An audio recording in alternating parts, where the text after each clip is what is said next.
with Stampede. I'm going to double edge a creep up my way through just before he hits his actual main target. You got to be very well aware of the positioning of the Rubik in this case. I was actually really surprised that Rubik wasn't appearing more, both at ESL1 Genting as well as just in the first couple of games today.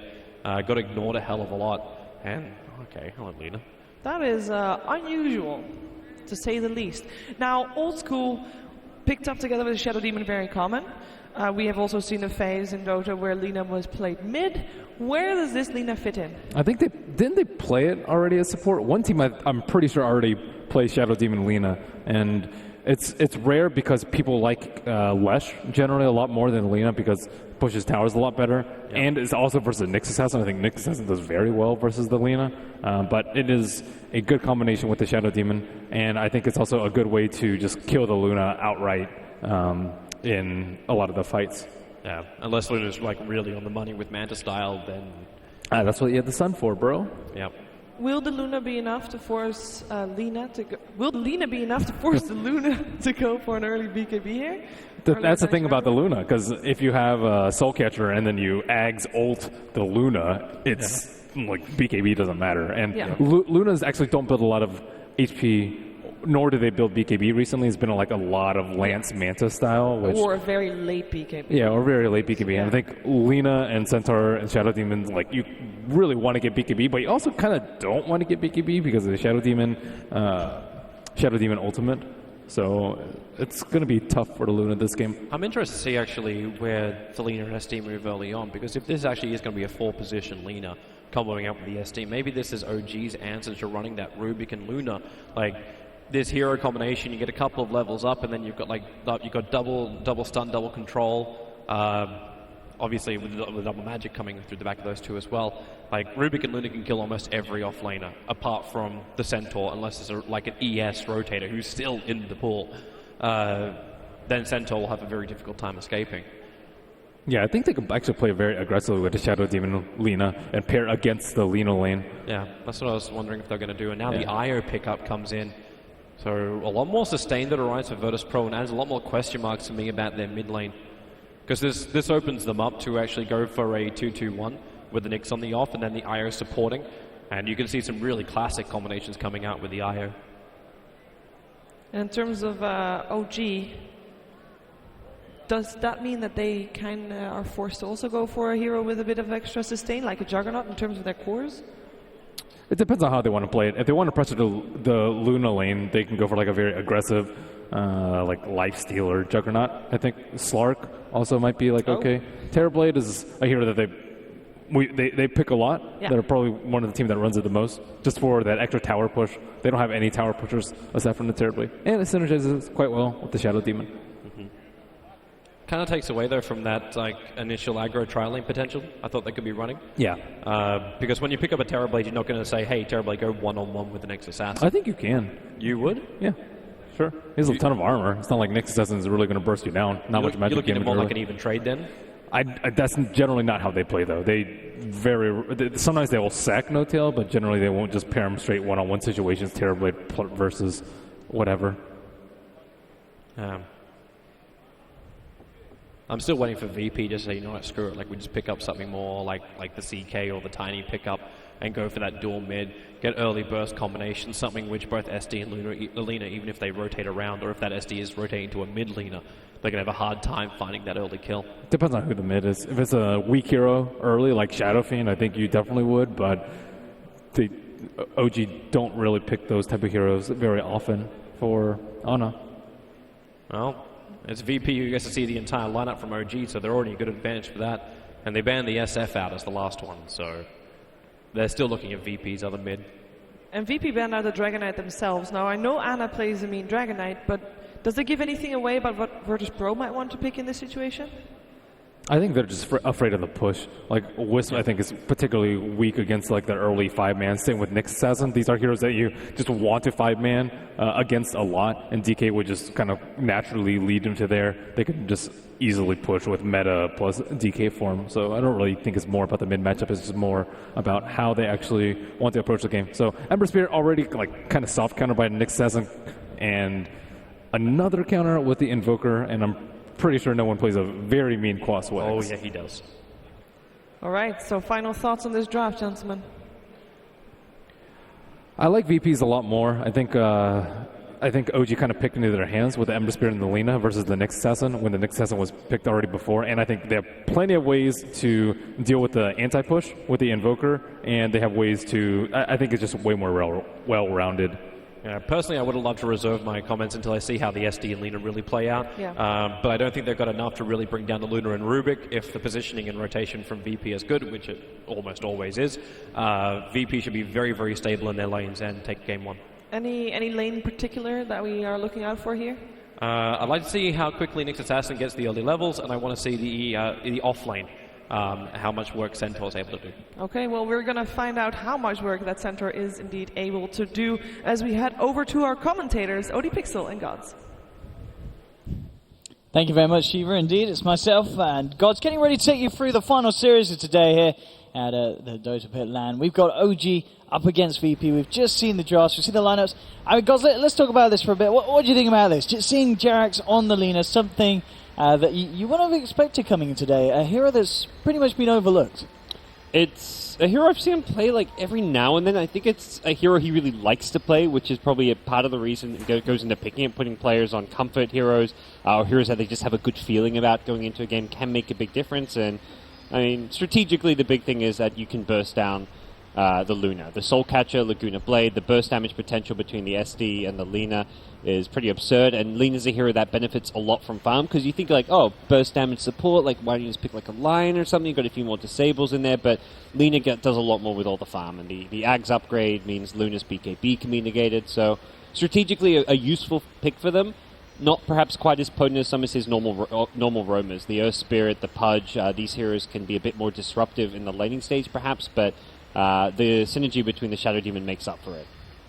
And another thing that's going to be very, very interesting to see how it pans out this game, I feel it is going to be kind of this whole Terrorblade versus the Luna. I mean, who outpushes who outfights who? You know, do the Glaives destroy the illusions, or do the illusions destroy the Luna? I mean, what way does this kind of matchup go when we see these two turn up to the fight, Steve? Terrorblade has a bazillion armor, so Luna's right clicks take some time before Terrorblade starts worrying about them, but the Eclipse is the big thing. Come team fight, the Eclipse versus Sunder is one of those kind of interesting matchups as far as whether you can lock down the Terrorblade, prevent him getting the Sunder off, and whether or not Luna can like time the Eclipse with the disables coming out from the Nyx stuns or the Rubik lift so that they can burst down the Terrorblade. And then OG have some plays they can make, like they can try and save the Terrorblade if he gets low with the disruption if he's getting stunned, to buy him time to get that Sunder off. We saw Notel have some good Sunders, some bad Sunders in his earlier Terrorblade game, and definitely a hero. He's very capable and also comfortable, and we've seen Notel play quite a lot of the Terrorblade. Absolutely, but it does look like we do have just a brief pause here, hopefully, and then we should be able to get game one underway between these two. You know, two teams that have had a fairly long day, so coming to the end of it all, I've got to still pull out their best performances for sure against each other. These are two arguably the two teams that very well could expect to see at the finals here at Dota. And for VP, they have to want this so bad. They've got to prove themselves. Winning this tournament is like, that's your ticket to the next major. That means you're not playing in qualifiers. They're one of those borderline teams. A win here gets them into the top 3 and gets them that one step closer to taking this Dota Pit Championship. So definitely VP playing with a lot more to gain. OG on the other side defending major champions, like very likely to be invited to the next major. Spoiler alert, guys. But VP have a bit more to prove, and are definitely going to be more motivated to win this series. Do you find it kind of interesting as well that OG are coming out with this Terrorblade pick so openly, you know, at this LAN? You know, they're turning up because this is a.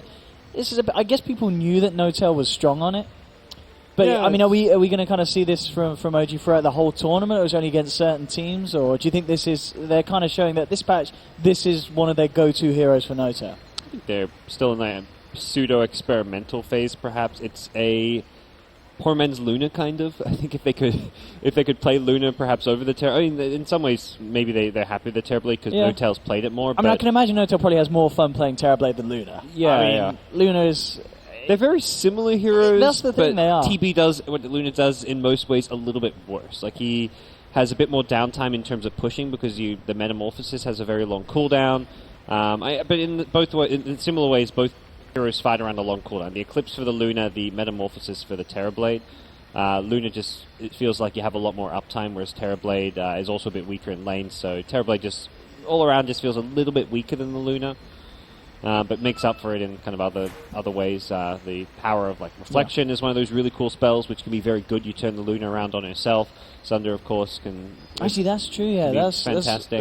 We always kind of talk about, obviously one of the ways of going up against the Luna, we see like Shadow Demon, Darkseer getting the illusions out. Terrorblade has got that built in. Yep. Absolutely, something that could definitely have the potential to devastate Ramses if Fly's able to lay down a Demonic Purge onto him and get a few of those illusions out between himself and No-Tail. One of the more like underrated spells of the Terrorblade. Yeah, for sure.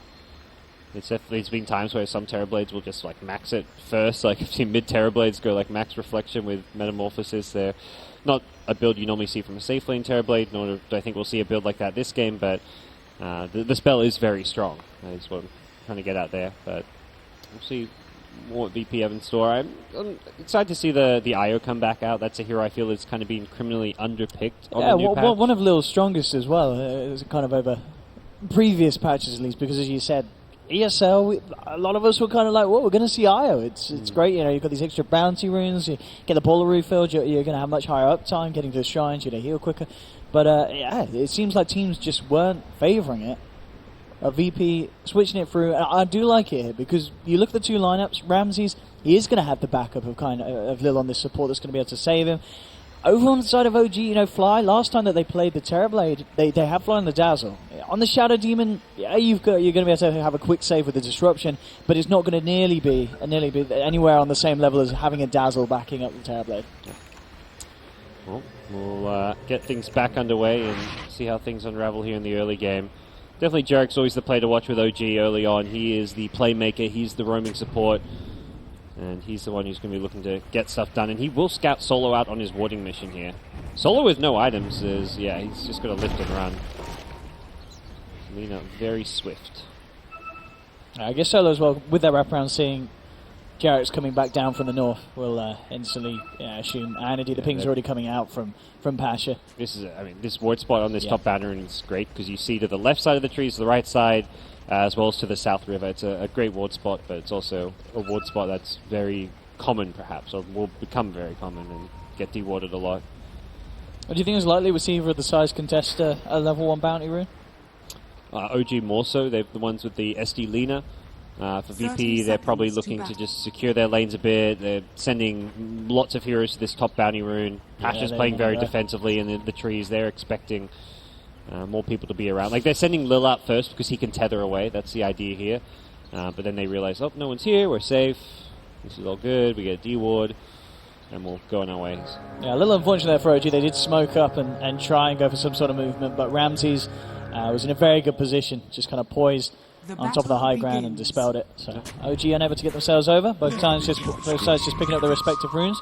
And it looks like, as well, scouting the lane down on the bottom, they are going to send Ramses back up to the top. They did initially have Pasha up there, so it looks like VP will end up getting the lanes that they wanted. Maybe were worried about OG going aggressive and wanted to take Ramses away, but they saw that OG weren't going aggressive, so they'll send him back up to the top, and he'll be up against this Centaur. So, do you feel that this is VP getting the lane matchups that they wanted?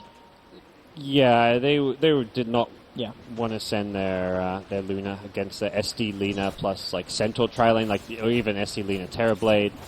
They want to try to figure out where the supports are going to go, since Luna does have that attack range disadvantage against like a SD Lina support duo. So they get Luna in the farming lane. VP's a team who kind of hits their stride in the mid game, so they just want to make sure they have the safest possible laning set up so that they can get to that mid game where they make their aggressive maneuvers, they start taking towers, and they start really 5-manning in a strong, powerful way.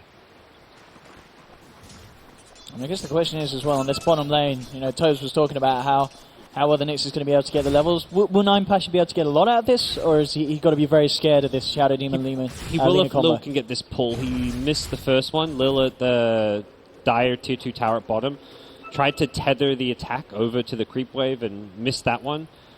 He has the nice camp to do this, but without chopping down these trees, it's a little bit harder. He could actually just standard pull this if you chop down the trees using the tether, but instead he's trying to rely on hitting the tether timing as the Hill Troll or Dark Troll summon his attackers in the mid-air and drawing aggro that way. It's pretty tricky to do. We see Jarek's kind of circling that area, perhaps expecting Lil to be making this kind of a play or be in this position. Also circling the other Dire jungle, saying, hey, maybe he's stacking neutrals as well. But, yeah, Lil... missing that really hurts. If you get that pull, suddenly you're level 2.5, you get a bounty rune, you're almost level 3. That's what we saw earlier from like some of the pudges from Jarek's and stuff. Mid lane, Lil. Actually going to head over and just top no one back up. The CS at the moment in mid lane, 6 for 2, 5 for 0, so even start between the two of them. Another D ward, both Radiant Observer wards being taken out here. No one at least denied, but it is vision taken away from the OG side. But the supports will go get the vision themselves. They're going to make the aggressive push towards the Dire bounty rune to snag that. And also just kind of keep tabs of where and what Lil is up to. They know Lil wants to be grabbed. Lil has had a terrible start to this game. He needs those bounty runes to try and catch up, and losing the bounty rune there, also being denied access back to his jungle where he can get the pull camp, means he's still a level 1 IO walking around. And top lane making a bit of a go on to S4, bringing him down low. Ramses and Solo, do they have the finishing touch? No, he couldn't quite get the vision there for the Lucent Beam, so S4 able to fog them and back off. He'll be really good okay. fog use. He is still incredibly low. In fact, Lil, surely he can't do this on his own. No, S4 having a point in return. S4's trying to bait it, but... No way at all. I think he would have lost even in a right-click battle there with Centaur not using the shrine, so... Centaur was trying himself back up and be ready to fight, and with Jarek sitting up in this top lane, this is dangerous. Could set up something nicely if they can get the light strike. He's just got the Who Stomp because he didn't put a point in the double edge, so it doesn't look like they'll have enough damage. Lil comes across, Ramses will be okay. Lil has to be a little careful himself here, as in fact another stone will connect. S4 and Jarek's trying to corner Lil in the tree line. He will have another tether across, so he should be able to juke it. Heads back around, and now it's Jarek's caught out of position, and he's going to be the first to fall. VP claim themselves first blood, and Lil is certainly had a tough time. That's going to help him out huge. Just getting that bit of a boost from picking up that first kill this game. Yep, I was kind of Jarek's a bit playing very aggressive there. It almost works out for OG. Got Luna very close to the threshold. Then Io got very close, but Jarek's in the end finds himself a bit out of position with how aggressive he played and gets punished. And yeah, that does help Lil a lot, who gets some much needed experience onto his IO. Overall, lane's going alright for VP. The Luna kind of getting the farm you'd expect. No one in the mid lane. Doing good, but not great. Like, he's not kind of winning the counterpick matchup as hard as you'd like sometimes think, but Ember, of course, does decently well with the 4-man shield. Oh, and Jarek's, they have found Lil here. They'll blow him up immediately with the combo. No one and Solo trying to go for a turnaround kill onto Jarek's. Anna, can he save me? Actually got a DD rune here, so doing a fair bit of damage to Solo. They have lost Jarek's. Can Anna find anything else in return? He turns back towards no one, but Lil backing up the Invoker as well. It could be Anna that's in trouble as he's out of mana, trying to get himself back up to the high ground. Flies there, holds back one of the members of VP with a disruption. Jarek's going for the combo, brings Lil down with a stun, but it's not quite enough to finish him off. Anna holds up. Can't get themselves back in, but OG do keep Anna alive. And we'll be able to get the D-ward done in the mid lane as well. Ooh. Starting to get a bit scrappy here across the map. Both teams reacting to each other in full force. Both teams with their shrines will get back into fighting shape, which is really good news for the Ember Spirit, who's not quite level 6 but wants to get it. So he'll be able to head right back in that middle lane without having to make a fountain trip. And once he's level 6, then he can start playing around the Fire Remnants to have more efficient healing trips and bottle refills. Oh, and hang on. Top lane, Ramses managed to get a solo kill onto S4. That shouldn't happen, should it, guys? That must have been S4 making a bit of a miscalculation, bit of a mistake, hanging around for too long. S4's hoping no one's going to remember that one. But TP's right back up top trying to get some more experience, but he's got to be careful. Yeah, this could be a quick second death if he isn't careful. Yeah, Ramses now with the Eclipse available as well. You've got that high ground ward right by his tower. I think S4 might just be dead here unless we see a clutch save from Fly. He's going to be in a lot of trouble potentially if Solo wants to go for it, but I'm not going to go full in. They do see obviously Fly in the neighborhood, so they know that there's backup and not wanting to blow everything on a failed attempt. So I think it's safe. Ramses just continues to push the lane in. Fly still hanging around. They have lost that vision now across this area of the map, BP, so they have to be a little bit more careful. Mid lane CS still, no one having a great time. 34 for 11 against Anna's 22 for 1. Invoker taking the lead, but I guess that's kind of expected, is it, in this matchup for no one to have the easier time? Yeah, a big part of the reason for the Invoker last pick is the matchup advantage over the Ember Spirit. I mean, looking at that last pick after the Ember, I was kind of looking at who are the counter picks. The Invoker, the Ursa were the kind of the two that stood out. Something we saw DC do during ESL, where they had Weehab playing those heroes and as a counter pick to the Ember Spirit, and no one doing very well here. The Tornado able to take off the Flame Guard immediately, takes away a lot of the Ember Spirit's early game potency. So VP will be pretty happy with how things have started off here, and once they get this IO a few more levels, then you can start seeing the relocate come into play. We can see them start kind of 5-manning to try to take some towers. Ideally want to look to use the Eclipse kind of to find a key kill if possible. Definitely one of the highlights for OG's early game, though, is the fact that No-Tail has pretty much had an uninterrupted farm down here. I mean, absolutely Pasha. Still being able to find stuff in the lane, but hasn't really been able to slow down No-Tail's farm as well with the side pulls. Keeping himself at the top of the CS. I mean, how much of an issue is it letting a TB have free farm at the start of the game? Is he pretty high up there on heroes that we should have dealt with earlier? Not really. I think it's similar to the Anti-Mage, where you can give a hero like an Anti-Mage or a Terrorblade free farm if you've got a way to win the game when when they've got just one item. Like an Anti-Mage with a Battle Fury isn't going to beat you. An Anti-Mage with Battle Fury Manta, that's the Anti-Mage you've got to be a bit scared of. So it's a Terrorblade who, when he gets like that Dragonlance, starts pushing with his team. If you're stronger in a teamfight sense, like you've got a Quaswex Invoker at Luna Eclipse, you've got the Nyx and the Rubik for some teamfight as well, you're not going to be scared of a Terrorblade if you've got the teamfight advantage. This is OG kind of making one of those classic OG moves here, getting No-Tail involved in the action early on, 7 minutes in, looking towards the top. I wonder if Pasha's called this, because it is some time that No-Tail hasn't shown in this bottom lane now. They've got to start thinking something's up. They're going to stampede. They really want to try and get the lead in. There's the setup. S4 moving into position. Mass TP's coming through. They'll look to blow at Ramses immediately, and they will. They'll take one kill. Can they get anything more? That's the question. No one. TP's across, has the EMP, but again, S4 with another Hoostomp and a double edge. The illusions, of course, doing work as well. They'll pick up a second OG, and they're not done yet. Anna, Remnants in, looking for Solo, trying for the TP out, but the Light Strike arrays there from Jerax, and OG claiming 3 heroes with that movement, and they should get a tower as well, God. Such a good move, and the beauty of that is there's nothing you're really scared of that can punish you. You've got the Stampede, so you're guaranteed to get on top of the Luna, which means you can burst her down before the Eclipse does anything, and VP, their counterplay is to TP in, and by the time you've TP'd in, that Luna's already in a position where she's going to die, can't get off the Eclipse.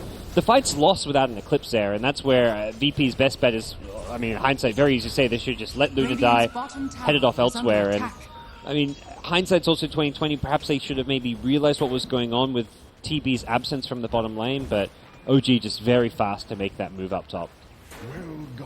Pasha was doing his best to find as many levels as he could down bottom, and it's nearly getting on to 7. So he's got the 6, he's Vendettering up, he's immediately going to see if he can find a bit of action as he heads towards the mid lane. Looking to set up with a Spike Carapace, immediately going for the server, can't quite get it there. The chain's held him back, but it doesn't look like it matters because Solo's there with the telekinesis. They surround, and Anna, surely he can't get out of this one, he can't. Pasha, a final swipe to the back with the claws of the Nyx Assassin, will end up getting the kill. If they are able to punish Anna. One of the nice things, I guess, really about that Nyx, the whole Spike Carapace and Flame Guard interaction, you got to be careful if you're that Ember. That was nice. Until he missed, until he did get the impale off. I mean, yeah, he didn't get the stun, but the chains. The level 2 Carapace is not quite enough to get the Vendetta hit off, it seems. Well, immediately, VP moving over for more blood as Jerax, caught a little bit too deep in enemy lines, is taken down. 2 kills in quick succession. It looks like VP aren't done yet. Immediate smoke up. They smoked the Luna who popped out, though, so if OG were watching, they may have realized and seen it, but it looks like No-Tail's still around his tower farming. Now will tuck himself in the trees, but this could be a death coming his way if he's not careful. Luna does have Eclipse still. TPs are coming through. Solo is incredibly deep here. I think, yeah, they did catch a whiff of him moving past. And yeah, Flight is hunted him out. Solo has been surrounded. He's very deep. He's close to the tier 2, and No-Tail flying Jerax. He should be able to take the kill. I say that. Solo, he's making them work for it. Not hard enough, though. Jerax goes for the kill and brings himself even closer to the 6. Mid lane again. Pasha catching out Anna. Anna, is he going to have a chance to get up? Plus the charges of Stampede as well. It's not enough to save him. That's for trying to save him from across the map. But these ganks on mid, they're paying off for VP, crushing Ana twice in quick succession, pretty much within a minute. That's very important to find those couple of kills there. Really sets Ember behind. His net worth takes a decent hit. He's behind both his two cores on his team, and the Invoker Luna, the two kind of big breadwinners as far as this early game goes. And this Invoker will go back for that Midas after the phase boots. Fly was looking for the setup, but again, Lil just there in time to boost no one to the side. And the Quasar expert is getting quite elusive, this Invoker. Speedy. I like this though. OG are making another move. As soon as the Metamorph is back up, they're like, alright, let's group up a little bit as 5, let's make a play, make some SD illusions, and well, you may not be seeing SD Luna, but you're seeing some SD Terrorblade now. It's similar stuff, as you mentioned, just the pushing power, the pressure that they can put on. VP are trying to mount a defense. They brought in the full lineup. And look at this solo, the mini Terrorblade. That's incredibly cute there. Oh. Look at him go. He just wants to fit in with the cool kids. He's packing a fair punch as well with it. Not a bad spell to steal. And VP do hold them off. They take a hell of a lot of damage to the tower. They do keep it up. I'm sure OG will want to stick around and try and finish it. OG putting a lot of attention on this push. He's going to use the rest of it to farm the Ancients, it looks like. And this tower may just get denied if Solo wants to, but it looks like he's going to keep the creeps off it for now. Losing that mid tower doesn't matter as much as it used to now that there's that shrine around the mid lane, so you can TP there. And it's a lot harder to invade the dire jungle. You do lose the vision aspect of it, but you've still got that TP location. Yeah, so I think OG are going to be looking to create a bit more space for Ana at this point. He's kind of set back, getting a slower Veil than he would have hoped for, and I think at this point, until he has the Veil, OG don't want to force the issue too much. They want to take this tower if possible, or at least get... They don't mind if it gets denied, they just want to make sure it actually goes down. Since they've invested as much as they have. Yeah, they want to try and get something done with this pickup. You know, S4 has the blink complete. Oh, Jarex, is he going to get it? Hey, nice bit of money there for Jarex. Has fallen. That Radiant High Ground Ward, letting him know the timing for it. And here comes Nyx once again. Still sticking around mid both sides. Yeah. Pasha going for the setup. Will there be any sort of save here? OG trying to come forward. S4 jumps onto the backlines, but immediately the MP comes through. He's out of mana. Will get the double edge off in time to bring down Lil, but they've lost Ana for this. They're going to probably lose S4 as well. He tries to play his way out with the Stampede. It's not going to be enough. He's down. Jarex takes a fade bolt to the back. That's 3 dead on OG, and Fly's in trouble as well as VP closing on the Shadow Demon. Pick him up. And it's a 4-for-2 trade. They did end up managing to kill off the Nyx Assassin there with Fly's Demonic Purge. But VP finding the trades. They may have just lost the tier 1 mid, but they'll quickly move in to attempt to take the tier 1 back in return. Radiant structures are fortified. Dang, this Ember has been the undoing of OG this game as far as how the pickers match up against Nyx Assassin. And time again, Ana just finding himself in a really tough position.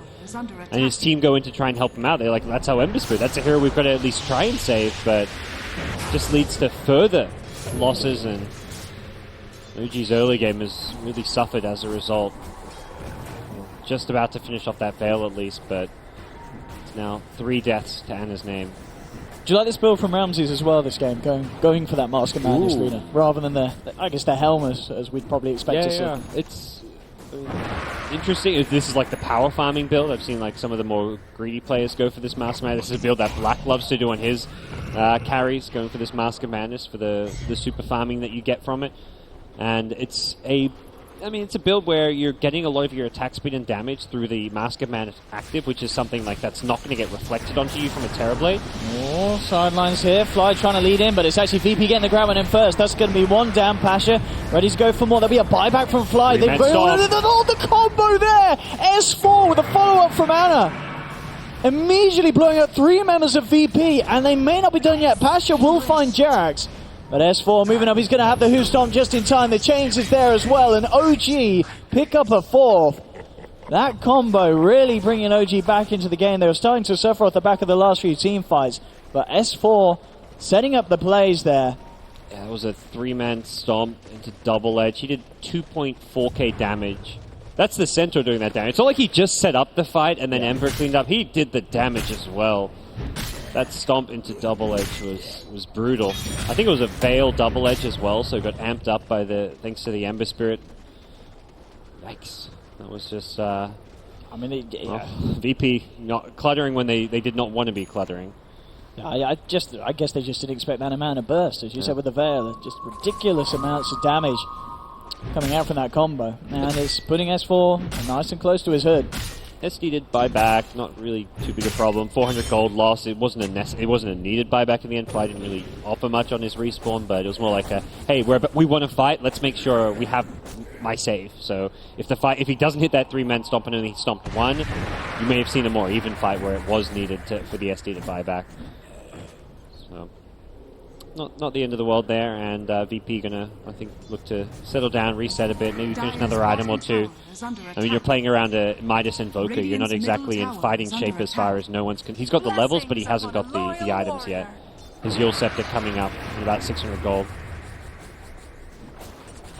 Ramsey's back up onto the top. So be careful with this Mask of Madness. Does make him fairly squishy to the Lina Centaur duo. Yeah, for sure. We have to kind of really see Jarek's find an opportunity to go for a pick with this Laguna Blade. Bottom lane though, Pasha. I mean, this has really been the man that kind of cemented this early game momentum for VP. He's going to be spotted out.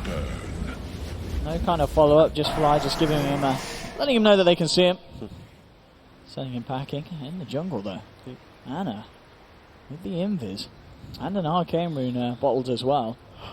Could look to start something if he finds a lock, if he finds Lil as such. He needs Centaur. Maybe needs a... Yeah, I mean, S4's close. He's got Stampede and Blink. He can close the gap. Yeah, with a Centaur, Blink, Stampede on over, could be a likely kill on the Luna. Imagine the call maybe wait till Luna pops like a Mask of Madness and then go aggressive. Then you've got that amp damage. Well, at least from the minus armor, but it is largely magic damage though, so... I don't know if they may have seen him come across there with the Invis, because they've got a couple of sentries mid still, VP, so... And with the movement as well for them, it looks like they may be aware what's going on in the jungle, so it could be unlikely that they find the connection there, OG. The nice thing about this new Mask of Madness is it reduces your armor rather than amplifying damage, which in this game, at least early mid-game, is very magic damage heavy. The Ember, the Centaur, those are the heroes they're getting on top of the Luna. The Terrorblade is a problem later on, but that's when the Mask of Madness can either be replaced or just used in more conservative ways, so... It does make a nice kind of early game pickup to fight with. And indeed, they read the situation there, Lil and Ramsey's to back off. Just move over to the other half of the jungle to continue farming. And Ana and Jarex just reveal themselves to put some pressure onto this top tier 2. At the same time, VP will finish off the tier 1 bottom. Yule Scepter now picked up on no one, so that extra bit of catch, extra setup, and something else that Ana's got to be very careful about moving in towards, as they have a lot of tools to deal with that Ember Spirit. Free tier 2 top though, with OG already set up. They've surrounded this tower, they've got numbers, you can't really get up there in time to do anything about this, so there's not even a clear trade for VP. I mean, they took the tier 1 I guess already, they're not taking the tier 1 mid though. And Terrorblade will get the tower, he'll probably farm up the jungle during a bit of this metamorph duration, and it's a nice little bit of cash going TB's way, considering he is being outfarmed by the Luna at this point. Pasha, eyes onto Ana, they're going to go for the combo. Io is going to be bringing him back up. Can they take him down in time? Ramses is brought across. There is the backup from S4, jumps in with a stomp, allows time for Ana to remnant away. Stampedes as well. Can they actually get a kill out of this OG? They brought No Tail across. Again, another great stun, allowing Ana to remnant 4. They'll burst down 9 Pasha. They've found one. And now VP will get out. Solo did manage to steal the Stampede, so they'll save everyone else. But a very, very nice reaction there. S4 with some big stomps, protecting Ana and allowing the team to turn it around and get kills themselves. Yeah, we're seeing Ana just tanky enough now with the Veil and just being a bit higher level, a bit more stats, the Magic Wand.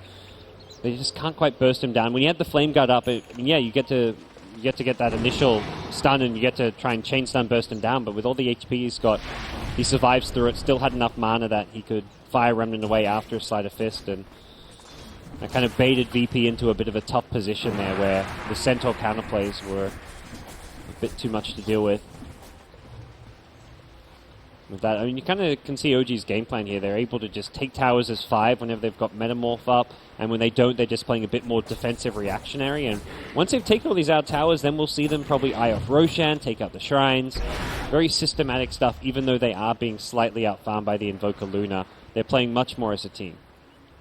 I guess the kind of outfarm is that sort of expected, would you say? With Invoker having his Midas and Ramsey's going for that Mask of Madness build. VP should be ahead for the most part when the game's going even in terms of kills and fights. Oh yeah, and OG's prioritizing a lot more grouping up as 5 to take towers rather than like the farming efficiency, using their jungle to its full potential. Imagine if you look at Luna's total neutrals farm versus the Terrorblades, Luna's probably got like 3-4 times more neutrals killed, and has just been a lot more greedy, I guess, as far as the playstyle goes. And I think that's what VP are looking for. They want to approach this more towards the later stages. They know that OG are going to be the ones who want to try and push a bit more now. And VP happy to kind of sit back, settle down, wait till they hit a few of these, few more items. And I mean, really, Invoker's one of the most, if not the most level dependent here in the game. So they want to really get no one in a position to shine before they play too aggressive. Certainly doing well at the moment in terms of his pace, no one. Only that one death as well. Well, we're back in. Looks like we're able to continue solo. He's heading towards the mid. Actually making a bit of a beeline on his own. Has to be a little careful, OG. Not fully around in the neighborhood. Pash is going to head across as well. Maybe seeing if they can form some sort of attack onto OG. Lil ready to bring Ramses in at a moment's call as Relocate is back. Next Metamorph coming up, and that's OG wanting to, they're going to siege, force a reaction, and they're very good at playing around their defensive spells, which is where it's hard for VP to initiate because of the Centaur counter initiation, the disruption save. Jarix is sitting back ready to burst down anyone who gets too aggressive, and TB's so far back because of this Dragonlance range that this is just a free tower. Oh, they found the chains, allowing S4 to jump in and combo down the Rubik. Solo's out for 30 seconds, and No Tail still with a good amount of duration on the Metamorphosis. They could even pressure for more hit gods, couldn't they? Yeah, it's any reason to stop? It's going to be slow because TB would be on the low ground. You don't want to go high ground with the TB. You've got to hit from the low ground, so you've got the uphill miss. You've got to have vision, so it's probably you could get that tower down to maybe half HP at best, but it's also very risky, so they back off. Metamorph wearing off soon.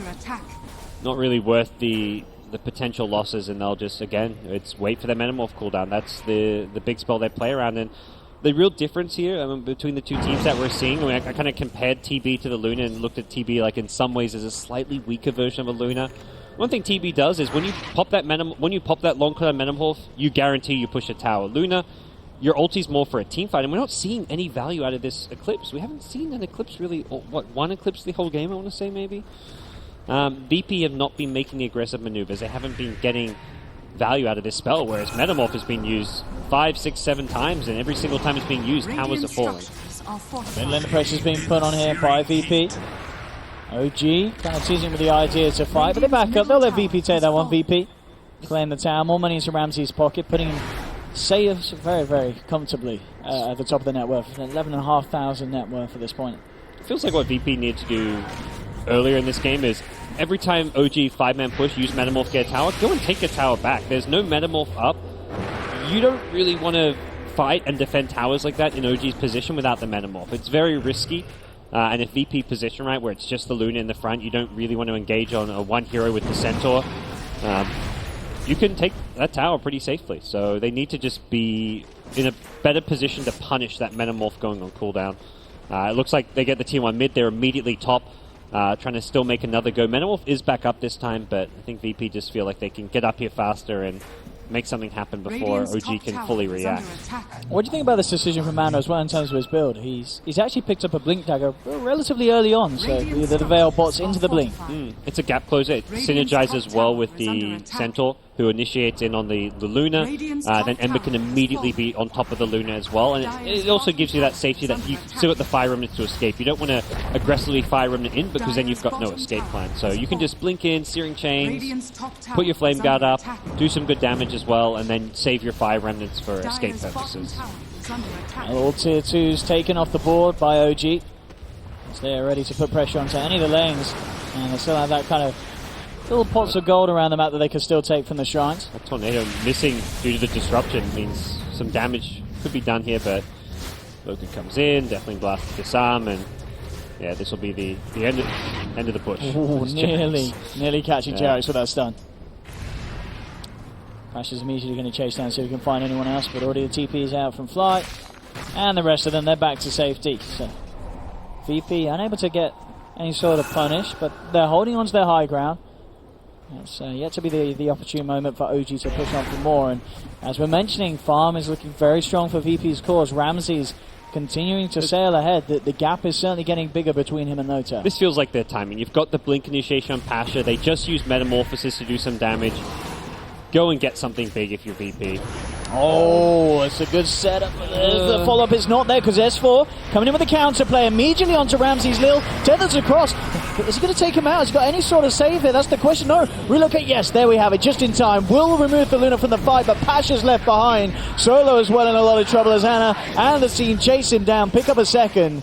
And of course, Lil, he will be on his way back, and they'll pay with a third death as well. VP getting absolutely crushed down there on that push. As you said, it on paper it looked like an opening to go. Metamorphosis wasn't there, but again, S4 just catching out the heroes on the backlines like he does makes it so hard for VP to get a push together.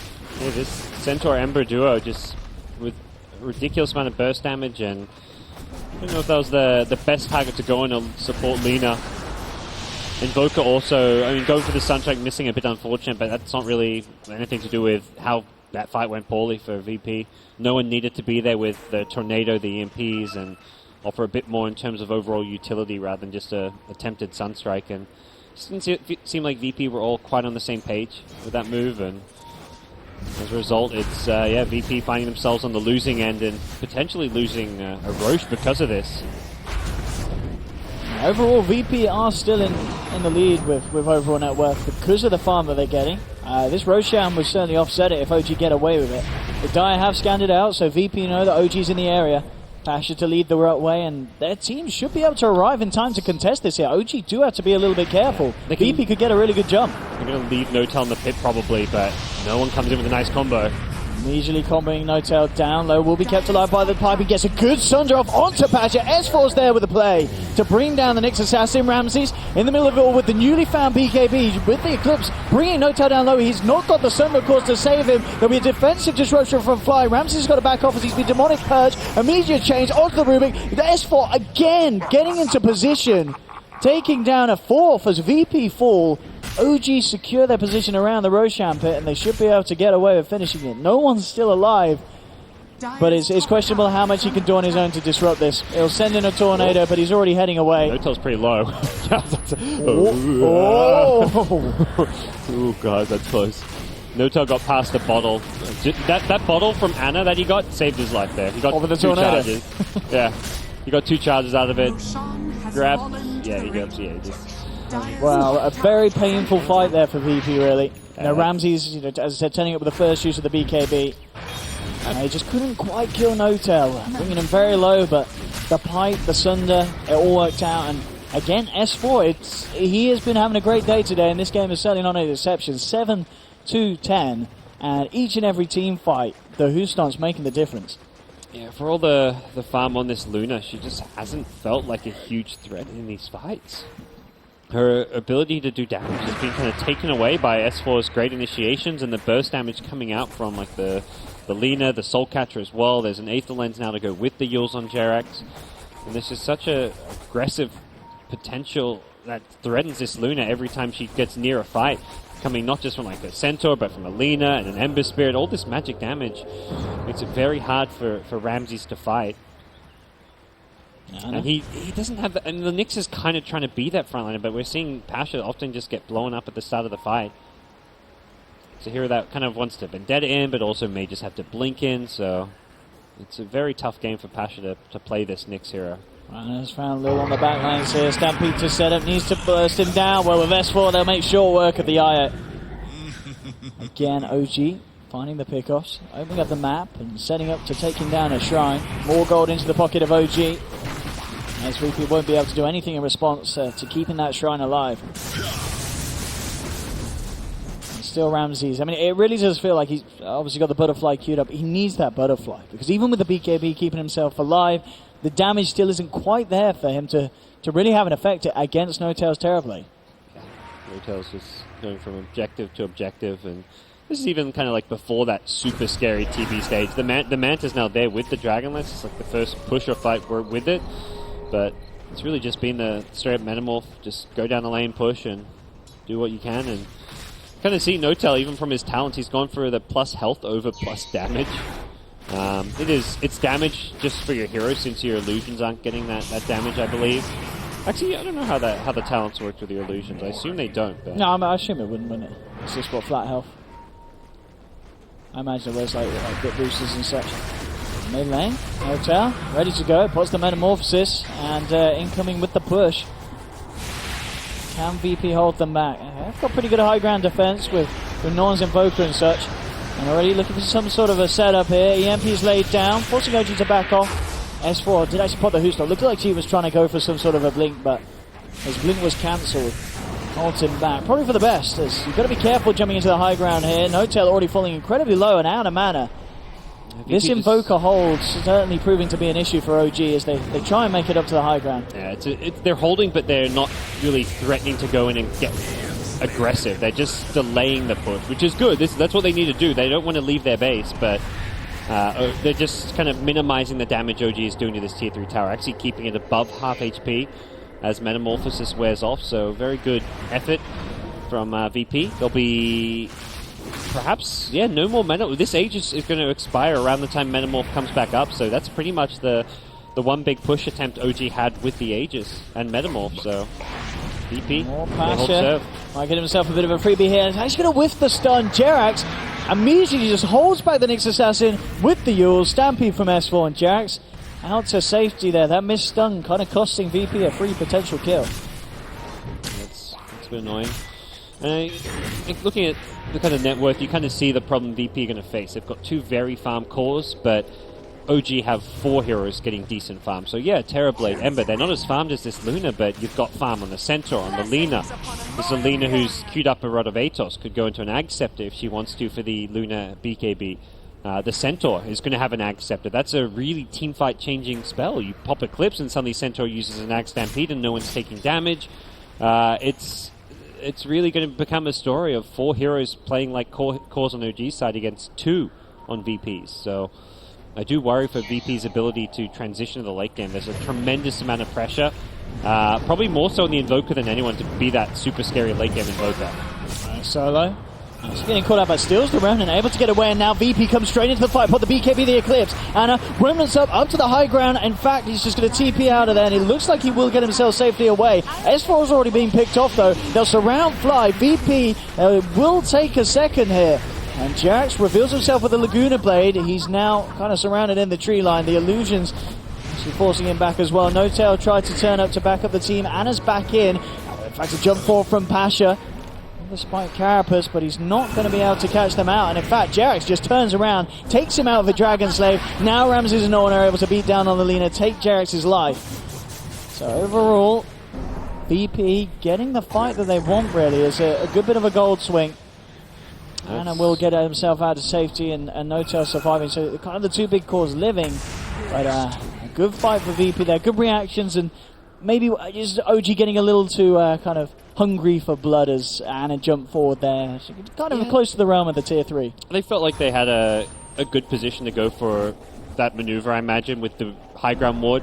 They had a lot of good vision, but Luna's rotation in as the stuns came out on the Ember proved to be very problematic. Even though Ember survives, the whole OG team is forced to commit to basically stick around the Ember. Like, okay, our Ember's been gone on. That's an Eclipse, so we need to stand with this Ember. This is our core hero.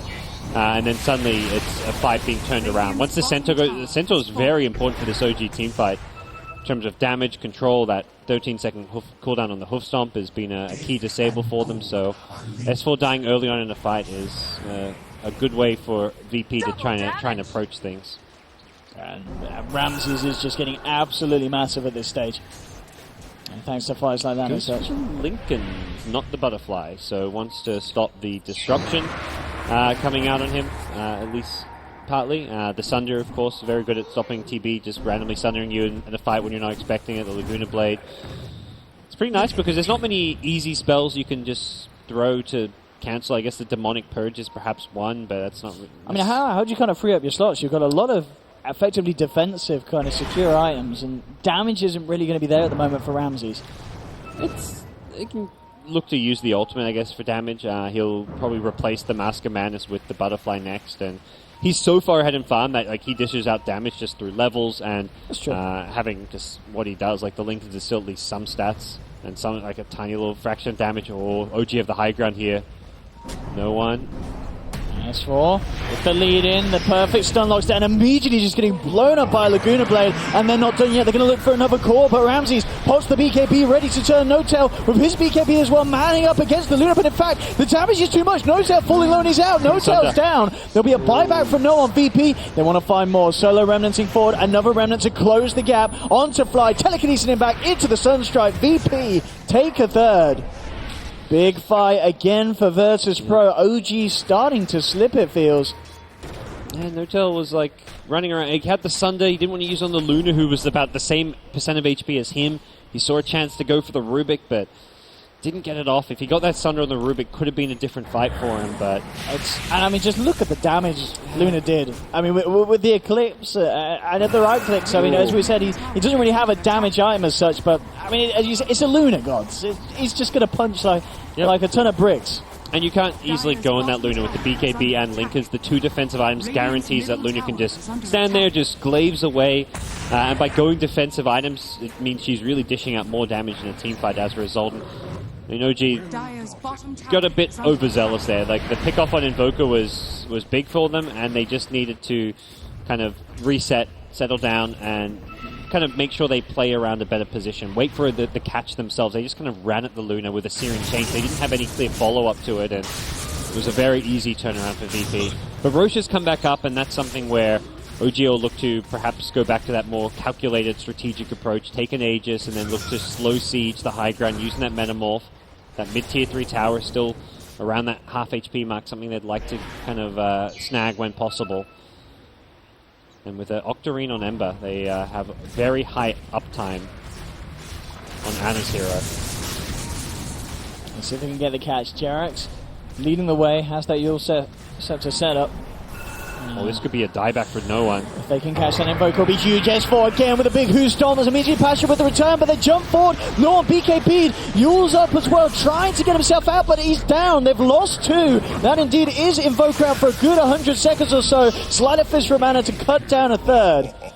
OG knocked out 3 of VP. None of them with buybacks available.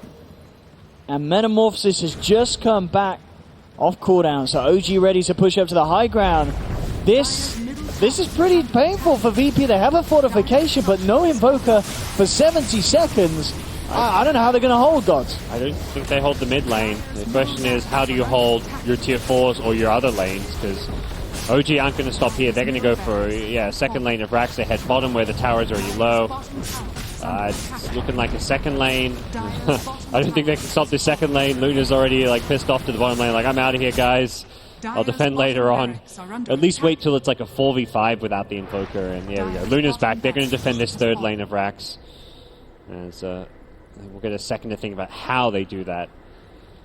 Yeah, they're still, as you said, without that Invoker, it's so hard for VP to hold on. And we can see what kind of network. It's been a very up and down close game, but just one lost fight, and just the pushing power of Terrorblade is absolutely ridiculous. Of course, as well with Fly creating those extra illusions, the illusion push is insanely real. It's been I think more than anything, like just some really good initiations from OG throughout this game. S4 Centaur has. I mean, he's been hands down the MVP of this game. He's been. I mean, you look at OG and you think, who's the playmakers like to set up the kills? You think Jerax in the early game, S4 in the mid game, or I mean, Jerax the entire game, but not being. I mean, Jerax has been a bit quieter just because he's a leaner this game, but S4 has really been phenomenal. So what can do, Ramses? Now with that butterfly, put a fair bit of a punch to the fight. Pots the BKB ready to go with the Eclipse Fly. Will disrupt himself. Ramses turning towards No-Tail. A good telekinesis. Will No-Tail be able to get a send off? No, he won't. S4 jumps in with a Who Stomp. Not enough burst to finish off Pasha. And OG, they've got to get themselves out. VP, they're chasing a Stampede for Anna to try and get himself out of this one. Chains to hold back Ramses. And VP, they will force them away, so they keep that top Tier 3 Amrax alive, Under attack. but the damage is already kind of really done over the other 2 lanes. Yeah, it's mostly been done. It's like it's a decent-ish hold in like the end to make sure they don't lose the game there. Ramsey's going all in on the butterfly pickup. Many could just go in, fight with BKB, but now BKB's down to 6 seconds, and problem's going to be this Ember. Luna is going to really struggle to fight into Ember. You start getting this permanent searing chains at level 25 when you get that extra duration. With the Octarine, it's a very, very big problem. But I like this move. VP go straight into the... I almost feel like VP want to go for like an all-in push soon like that. Oh, they just got Mega Creeps. Let's go five man down mid and hope we win the game, because I think VP, if they let OG reset, are in all kinds of trouble. So get an Aegis on Ramses and just go all in. Yeah, they absolutely can do it. There's so much pushing potential with this Luna, and if they do find a kind of a kill off the back of the push, suddenly OG are in a position where they themselves could lose a lot of their structures on the high ground. I mean, Terrorblade, Centaur, 2 heroes having a buyback. Not that it's information that VP is privy to, but it is OG in a slightly vulnerable position right now. And they're definitely not going to be looking to make any moves towards that top racks during this phase unless they can find a key pick off. Maybe smoke on out, find a pick, and then make a go. But team fighting into VP is a recipe for disaster right now. Pasha just looking to scout out at the moment the mid lane. Ramses coming very confidently forward. And in fact, they have found on the sidelines Fly hiding on the high ground here. Actually, he is able to get himself away with that Stampede. Of course, at this stage, S4 does have that axe complete, so that free pathing allowing Fly to traverse all levels. Not often you see a 5-position support get caught out alone in the middle of nowhere and escape, but that's Centaur, I guess, and nice little push around as well.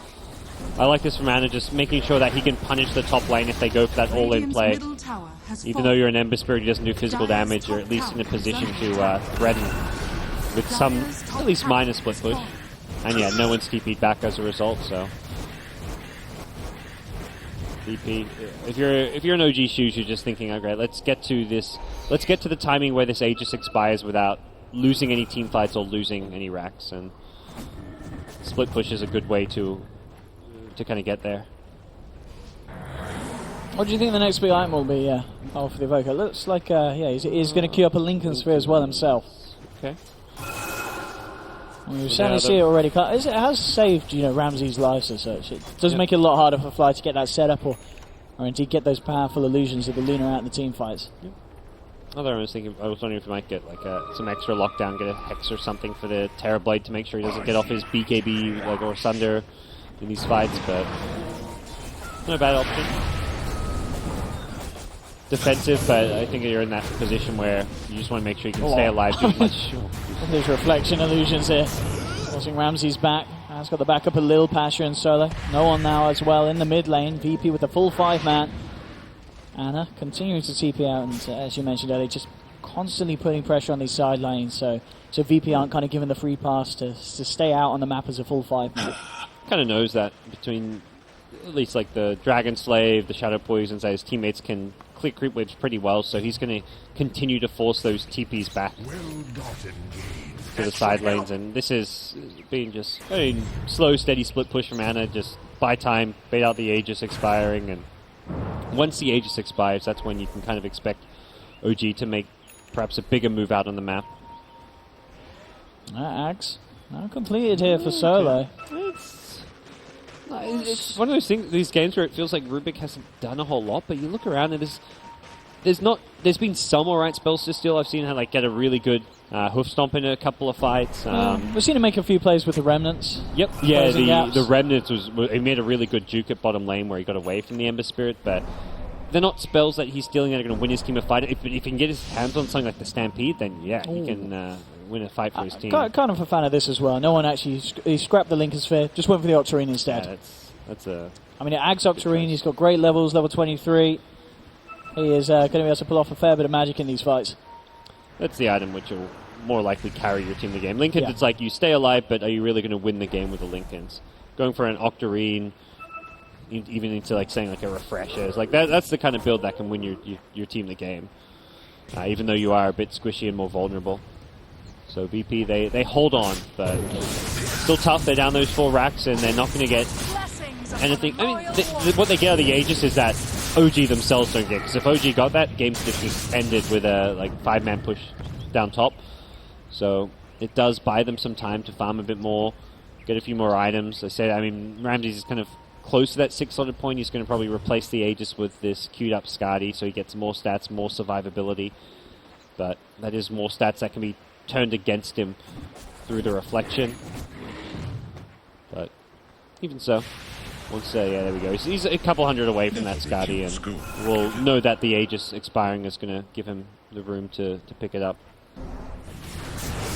Yeah, looks like OG now ready to try and force that last set of racks potentially, as they have this entire side on this top lane now.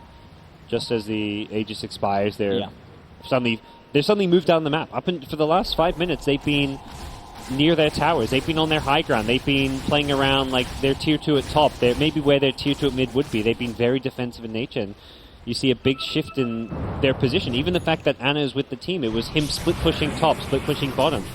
Aegis is gone. He's going to push out bottom lane for now, but he's moved out aggressively with his team, left a remnant, and OG want to find themselves in position to find a pick so that they can end this game. They're not looking to play to slowly win this game. They're looking for that game-winning kill that's going to really upset things. VP themselves coming out on this top lane, and I'm going to smoke up. Ramses won't be involved in it, so maybe trying to go for a bit of a bait with Ramses' positioning. Up to 3k HP now, which is nice because that Laguna blade with the Aghanim Scepter can pierce through the BKB. So you just need all the raw HP you can get, really. And that's also where the Lincolns is pretty nice. It makes it a lot harder for that. Like, disruption doesn't go, and then the stun into Laguna isn't there, or you maybe just straight up block a Laguna blade. It certainly feels at this stage of the game that both teams kind of afraid to buy. I mean, buyback is not available. Ramses went full in on the Skadi, and likewise No-Tail did go full in on the Butterfly. He himself actually very close to having the buyback money back and available. And I do feel both teams, they need to be careful about these buyback situations, because we've seen how fast one another can push when there's the opening. Yeah, OG going to test the waters with the illusions. The illusions, and maybe Anna just throwing some spells to harass a bit. And yeah, this rain tracks they really want can slowly be sieged. It's really tough to defend the constant illusion spam that we're seeing coming out from the SD. Yeah, really, it's just a question of who's going to be able to catch who as they bottom poke at each other. That reflection gets Ramses down to almost half HP. Oh, they do try and make a go on to Anna. Has been forced to the side. Gets the chance to remnant out now. Ramses pops the BKB, ready to run in. Chasing down Fly with the Eclipse as well. OG, they'll almost certainly lose the Shadow Demon, and the rest of them will just bail out. There'll be the Tornado catching out Fly. Fly's down. They do in fact find Lina as well with a good impale. Napasha setting up for a second kill. There we have it. They'll pick up another. Anna's come back in with a spike. Carapace holds in position. Do they have the change to the control? They don't need it because Anna out of mana. OG losing a third hero, not getting anything from the side of VP. VP, they're holding perfectly. And at this stage of the game, as we're seeing, just Invoker and Luna, incredibly beefy kind of late game cores. And seems to be a little bit too much for OG as they struggle with this final high ground push to look for the mega creeps.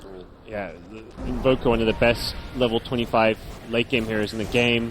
You're looking at BKBs get shorter and shorter. Luna 6-slotted as well. Very, very scary. And yeah, it's an OG team who SD was very far forward, thinking that he needed to be there to save a teammate. And then once Fly has to disrupt himself to save his own life, that's when you know OG are in a terrible spot for that team fight. You never want to be seeing a Shadow Demon have to disrupt himself. That means the fight's probably a lost cause. And it really was. It wasn't so much that he had to either disrupt himself or die, but it was a bad position for OG to be fighting in, and it was well played by VP to get on top of them. Nice tornado set up from the Invoker, and then they just charged forward. Radiant structures are fortified. There we go, indeed, ready to charge into the base on the bottom lane. VP. This is a VP that's down 5 racks, by the way. I mean, it doesn't really feel like they lost a racks during that fight. They definitely won a team fight in a big way, and the range racks is And once you're down 4 racks, being down an extra range racks makes 0 difference. Being down mega creeps, that's a problem. Yeah, they do have to be careful, because as we've seen, Anna, he is the kind of guy on this Ember Spirit that is able to look for that opening up top. Obviously still down for about 30 seconds at the moment. And he doesn't hit the buildings enough is the thing with the Ember Spirit. Like, you can push out the lanes, but you'll see the split push coming. It's not like there's suddenly going to be... I mean, a Terrorblade in your base, that could be a big problem. Suddenly Terrorblade's there with his illusions and metamorphs, and suddenly, your base is going down. We'll see if Ember buys back or not. If they want to defend this Rax, he may have to. What can they do to stop this? 20 seconds without that Ember Spirit. Oh, what a carapace from Nyx. There's these tornadoes and the EMPs holding back OG, allowing VP to find it. In fact, they do pick up the kill. Nice to the Glaives. The Glaives are too strong, gods. That's a big problem. That's 40 seconds. Shadow Demon is a very important... I mean, every hero is important for OG. That's the thing.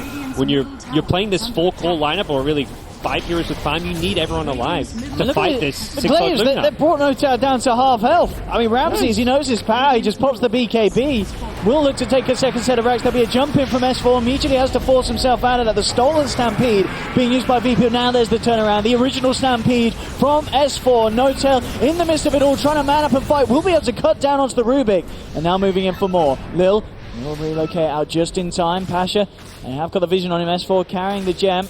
Chasing down the Nyx assassin. Can Pasha play his way out of it? Looks like he can. Jukes out. Will be able to escape. But again, it will be Lil, of course, left behind with the relocate back into the hands of OG.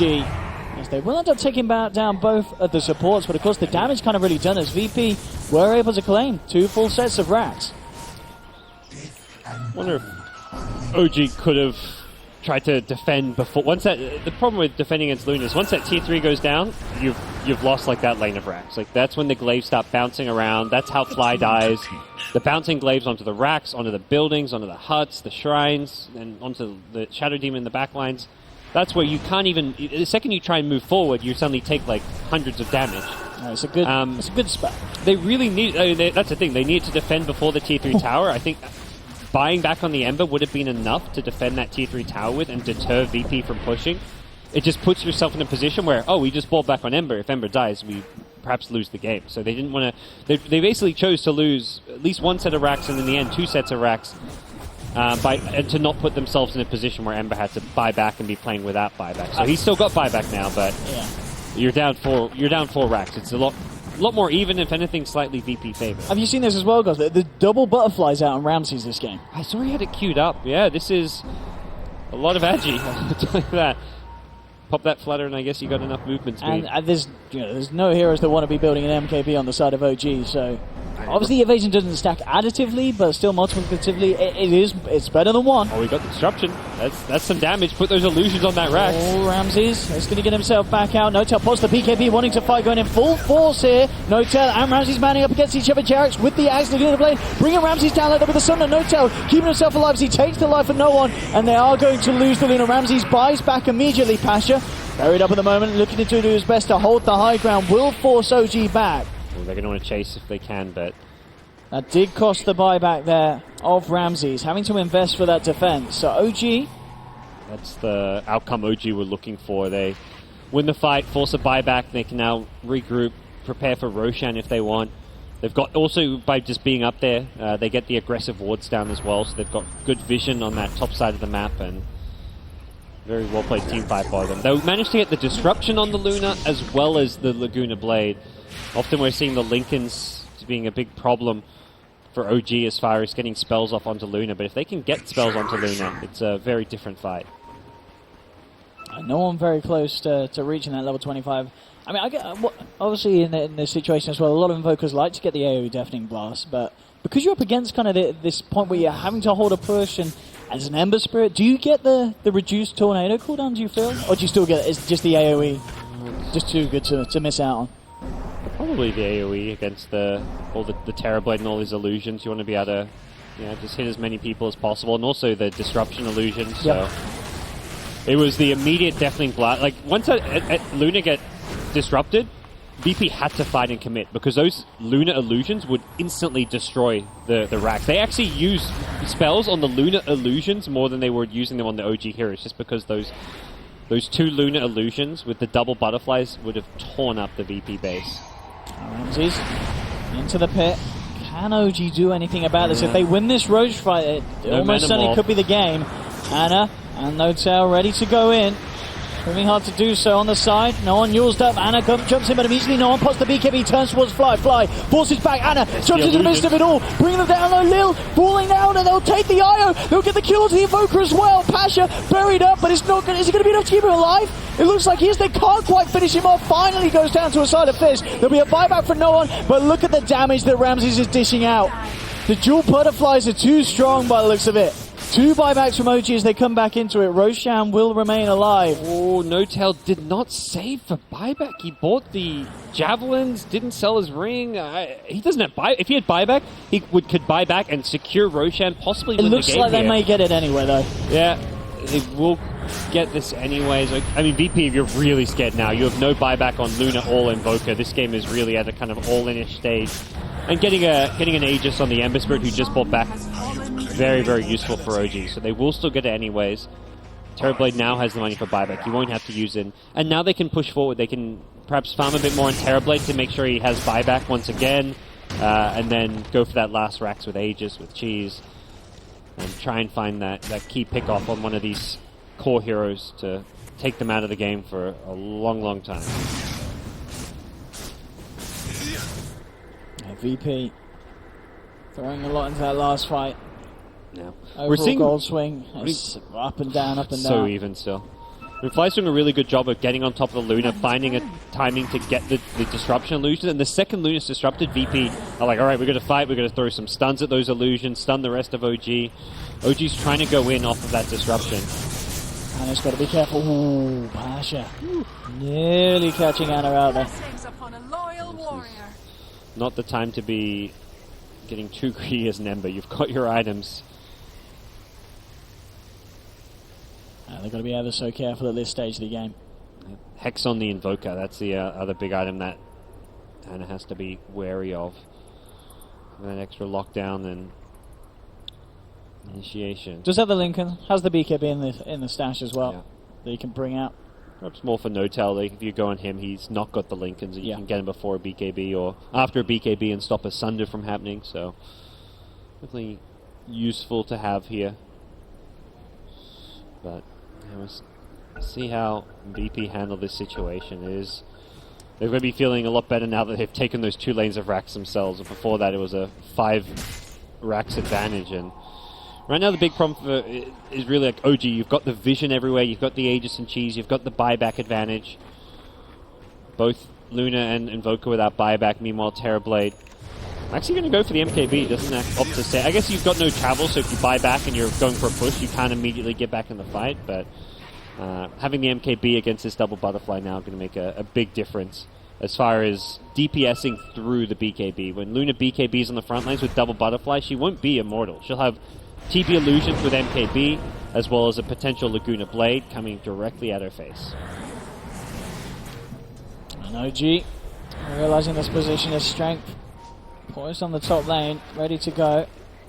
Something telling us for, it looks like they're kind of backing off, they're thinking about it. Fly and Jarrett still staying very much close to the lane. You have Anna continually just forcing in that bottom lane, so all lanes are being pressured onto the side of the map of VPs, up to the high ground. Notel gets this MKB out of his backpack before a fight happens. Maybe just looking, I mean, he's got a TP there, but you don't need to be keeping you can keep your TP in the stack. There we go. Let's say if he fights with that in his backpack, oh god, he'll be kicking himself after this game. Yeah, he's got the cheese as well being handed over. That's handy. He's still only got 1800 HP. That feels very lackluster when you compare it to like the Luna, who's sitting on 3.4k. But Luna going to get chipped away at. Yeah, we'll see how much of a difference that MKB makes if Notel can get his hands on Ramses. Career going out. Looks like Luna is going for an MKB. Yeah, she kind of needs it because of herself, really, doesn't she? So she can deal with her own illusions that are being sent at her. Well, kind of works. Yeah, yes and no, maybe. I guess she's also giving the MKB to the opposing team's illusions to hit her. But I mean, it works both ways. Yeah. But yeah, now she'll be able to at least kill the Terrorblade a little bit easier. Kind of maybe toggle between these a little bit, but the Lunar Illusions from the Shadow Demon are being dealt with very well. Like, VP are actually prioritizing disabling them, bursting them down. Anytime Luna's been disrupted, there's been like a big concerted effort from the Nyx especially to go in, carapace, impale them, throw as many spells as possible onto them. But yeah, this game's getting tense now. Buybacks, 50 seconds, so 50 seconds on this window for the Luna, and Invoker is probably similar. Oh no, Invoker's quick. 250 actually. So Luna's buyback was from some time ago. The Invoker's was the more recent one in the fight around Roche. That's where Luna will be probably just saying, like, guys, just hopefully we can defend out one more wave, and if I have to die for another high ground hold, that's an okay acceptable trade.